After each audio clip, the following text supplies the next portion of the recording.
What's going on, everybody? Josh Engleman for Awesemo.com, and I am back with my NBA DFS contenders on FanDuel for Monday, June 14th. Now be sure to hit that like button, subscribe to the channel, and hit the notification bell so you know when this and all of our other content goes live.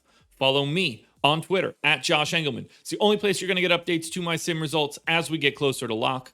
And finally, let me know in the comments section who is your favorite and least favorite of my contenders for today's slate.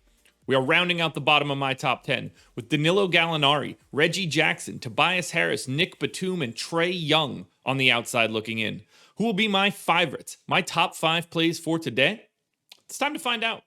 First up at number 5, we're going to the shooting guard spot, $6,700 Bogdanovic. Projected for 33, the goal is 39. He's in the optimal lineup 45% of the time. Bogdanovic is playing somewhere in the 38 to 40 minute range. If this game is competitive, he seems to be the guy getting the most time, and that's a bit of a benefit to me. It's like a 0.85 fantasy point per minute guy in the 38 minutes that I have him projected for, 21% usage, and then it's mostly scoring. 18.5 points, 4 boards, 4 assists, a stock and a half. You're looking to get there on points, but the shooting guard position is pretty difficult, and getting him at 6,700, it's like an average price tag. To me, that works pretty well. If he were a lesser per minute guy, I'd be a little bit more concerned, but 0.85 is pretty solid for this playoffs. It's obviously a difficult matchup against Philly, but I really do like getting to Bogdanovic.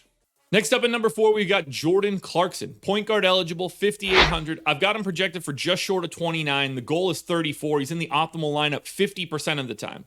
Now, I'm moving forward with the assumption that Mike Conley is not playing. If Conley happens to be ruled in, Jordan Clarkson will not be in this spot. But assuming that Conley is out, 30 minutes for Clarkson, just under a fantasy point per minute. And then big time usage. You're looking for scoring. 29% usage, 18.5 real points. 3 boards, 3 assists, very little else. But you're trying to get scoring out of Clarkson, and I really like this spot for him. I hate that it's such a massive pace down matchup against the Clippers, but you can't really care too much about pace on just a 2-gamer. 5,800 for Clarkson. He was significantly more expensive when Mike Conley was out earlier in the year, so now you're able to get him at a discount today. That's what I'm looking to do. Next up at number 3, we're going to the power forward spot. $6,600 John Collins, projected for 32. The goal is 38. He's in the optimal lineup 54% of the time. Looking great at power forward. Playing big minutes as well. The Capella's minutes have come down a bit in this series. A little surprising. John Collins is pretty locked into about 34 minutes. Again, just under a fantasy point per minute.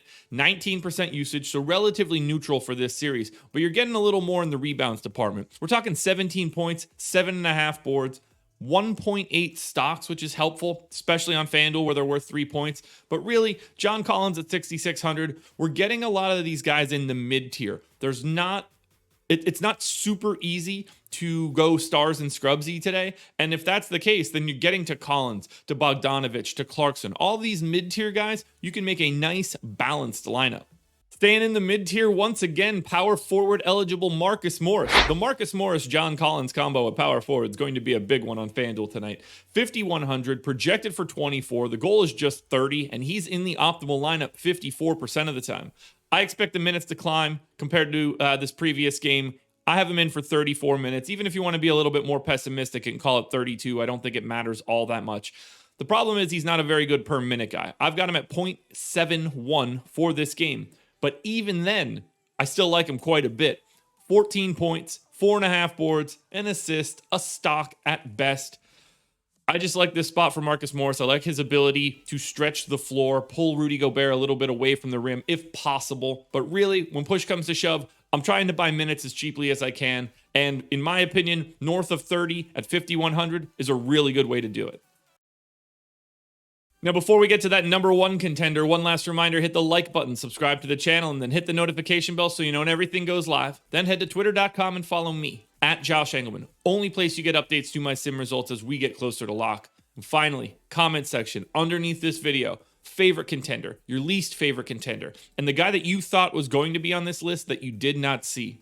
Closing it out in the mid-tier once again, Bojan Bogdanovic this time. Small forward eligible, 5,400, projected for 26. The goal is 32, and he is in the optimal lineup 59% of the time. Bojan's playing big minutes. Again, particularly with Conley out, it firms up his role a little bit more. If Conley happens to be in, I wouldn't be surprised if Bojan falls behind someone like Marcus Morris or John Collins. I got him in for 36 minutes in this one, 0.72 fantasy points per minute, but you get a little bit more usage. But again, this is super duper scoring dependent. 17.5 points, real points, 4 boards, 2.5 assists, 1 stock. You got to get there with the scoring on Bojan, but he's priced in a way that that's not a problem at a position that's really hard to fill today. 5,400 for a 36-minute starter. Sign me up for that one. Bojan Bogdanovic is the #1 contender for today. Alrighty, folks, that will do it. Those are my NBA DFS contenders on FanDuel for Monday, June 14th. Process show is in the books. Go check that out. DraftKings version of this video is around here somewhere. Strategy show with Laffy, 10 a.m. You don't want to miss it. And then I'm back live before lock. Myself and Greg are breaking it all down tonight at, I believe, 6:30, an hour before lock. We'll be there. Good luck tonight, everybody. We'll be back again tomorrow with another edition of the Contenders.